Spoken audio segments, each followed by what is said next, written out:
गया जी की धरती, गया जी की जनता का गढ़ है। जो चिराग पासवान जी के प्रशंसक हैं, जो उनसे जुड़ के रहना चाहते हैं, ये उनका गढ़ है, किसी नेता का गढ़ नहीं।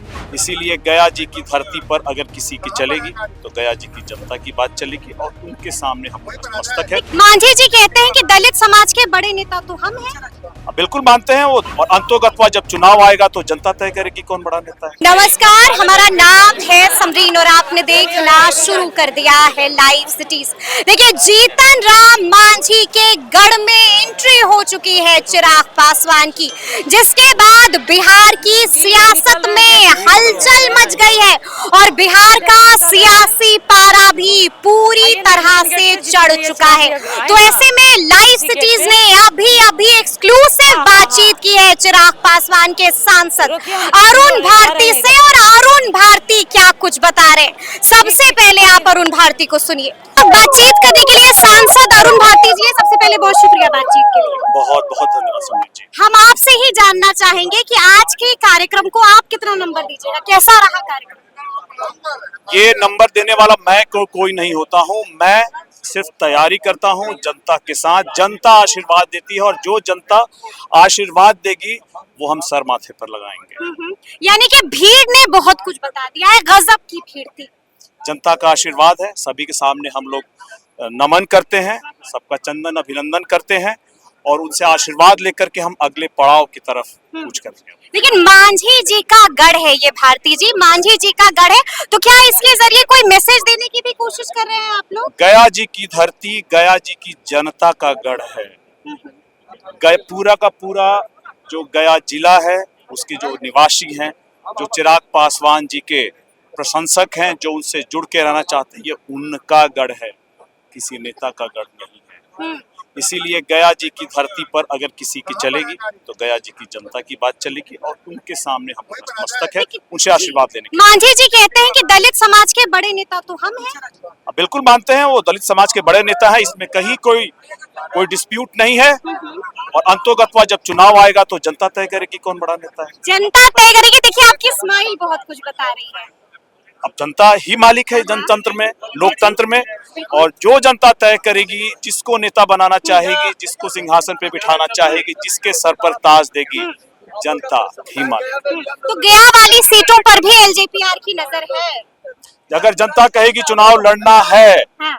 तो जनता की हर आदेश का, निर्देश का पालन। लेकिन आपको मालूम है ना कि बीते दिन आप लोगों को बड़ा झटका लग गया है।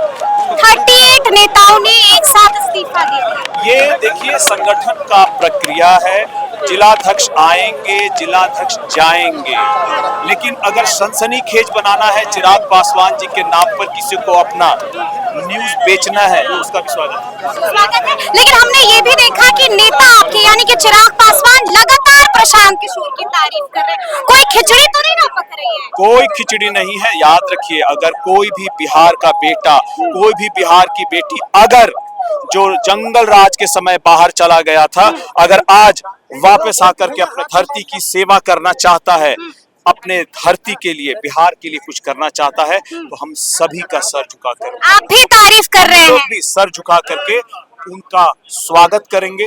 वो जो मेहनत करेंगे बिहार के लिए, उसके लिए उनका स्वागत। उन्होंने कह दिया कि ईमानदारी से काम कर रहे हैं। बिल्कुल। देखिए, जो भी बच्चे बिहार आकर के, चाहे चिराग पासवान जी हैं, प्रशांत किशोर जी हैं, मैं हूँ, या मुकेश सहनी जी, जो भी बिहार के आके लिए मेहनत करना चाहते हैं, उन सभी का स्वागत है, उन सभी का हम लोग आभार प्रकट करते हैं। तो कोई नया समीकरण भी हम देख सकते हैं बिहार में? आने वाले दिनों में चुनाव है, कुछ भी इम्पॉसिबल नहीं होता है। देखिए, हम लोग एनडीए गठबंधन में है, किसी की प्रशंसा करना, अगर वो अच्छा कर रहा है, वो अपने धरती के लिए काम कर रहा है, तो एक नेता होने के तौर पर, धरती के नेता होने के तौर पर, उस समाज के नेता होने के तौर पर आपको सच्चाई से आंख नहीं मूंद सकते हैं।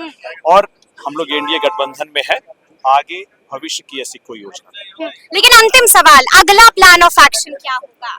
बस मुझे 3 दिनों का समय दीजिए जी। मैं 3 दिनों में आगे हम लोग, हमारा ये काफिला किधर कूच करेगा, उसके बारे में मैं जानकारी दूंगा। तो सुना आपने कि अरुण भारती ने क्या कुछ कहा है, बड़ी बड़ी बातों का जिक्र कर दिया है और साफ साफ कह दिया है कि आप हमें सिर्फ 3 दिनों का समय दीजिए, सिर्फ 3 दिनों का समय दीजिए और उसके बाद हम बता देंगे कि चिराग पासवान का एलजेपीआर का नेक्स्ट प्लान ऑफ एक्शन क्या होने जा रहा है। तो फिर ये पूरी बातचीत आपको कैसी लगी है कमेंट करके हमें जरूर बताइएगा। तो ऐसे तमाम अपडेट्स के लिए बिल्कुल ऐसे ही हमारे साथ बने रहिएगा और देखते रहिएगा लाइव सिटीज। बहुत शुक्रिया।